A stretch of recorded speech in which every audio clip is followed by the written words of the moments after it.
There are many different saints, deities, gods, and prophets that people choose to honor. In this video, I want to honor and show what Erzuli Dantor means to me. To start off, I want to explain the differences between Erzuli Dantor and Erzuli Freda. Freda is more known to be associated with love and luxury since she is often depicted with gold. However, Erzuli Dantor is your canonical depiction of a mother, one who is nurturing and kind toward her children, but is also protective and will be vicious to those that harm her children. When making an altar to Erzuli Dantor, offerings that are made are cream, rum, black coffee, and fried pork. She's a much more earthy figure compared to Freda. I feel more connected to Erzuli Dantor more than I do Freda, although I do love gold jewelry and hope to live a somewhat luxurious life, which for me means having a Samsung fridge. I choose to honor Erzuli Dantor for the same reason I pray to the Virgin Mary, which is in order to honor my mother. My mother passed away when I was only 16 years old. 2 weeks after her passing, I was sent to Ecuador and I forced myself to put on a brave face in front of my family so as not to worry them. Her passing impacted me greatly, as expected, but I didn't fully realize the extent until much later because I was just beginning to become a woman when she had passed. She was not there for my high school graduation, my first boyfriend, my first breakup, to teach me how to cook, nor will she be there to see me graduate next week. There are so many things my mom taught me that I continue to use. For example, no one can tell you you did wrong if you did everything to your fullest extent. But most importantly, she taught me what it takes to be a mother.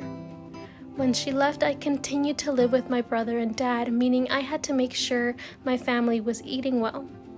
And I took on a boatload of household chores. It still saddens me that I wasn't able to learn the recipes for my culture. However, I still make sure to serve Ecuadorian tea to my father when he spends cold nights in the garage working on cars. Most importantly, she taught me how to take care of my nephew. Since my nephew comes from a household that divorced, I always had extra sympathy for him. I wanted to be that fun aunt that he could rely on and share secrets with.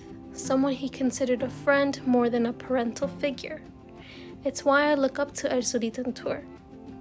Although I am currently too young to be a parent myself, through my nephew I learned what it takes to be a parent, and let me tell you, I am terrified of when my nephew will enter his teenage years.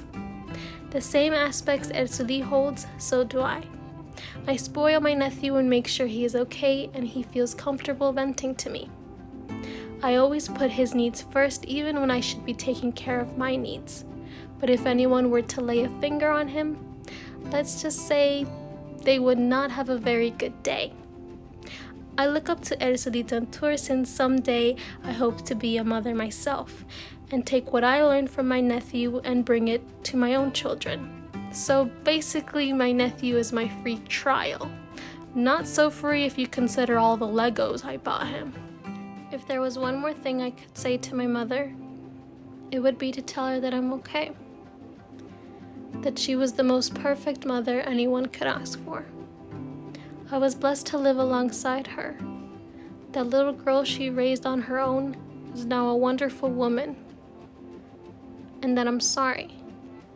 I'm terribly sorry that when she passed and she was hooked up to all those machines, I said no to talking to her, even though the doctor told me she could hear me. I'm sorry if she felt so scared during those moments. I didn't mean to leave her alone, but I couldn't say anything to her then. Nonetheless, I love her, and I always will. All mothers are forgiving. I know my own mother forgives me, and the Erzuli Dantor will continue to teach me to be forgiving in the way a mother is, and to continue to pass on that kindness, because at the end of the day, no matter how old we are, we will continue needing our mothers, whether or not it's our own mothers or the saints, goddesses, or loa we choose to honor. Thank you.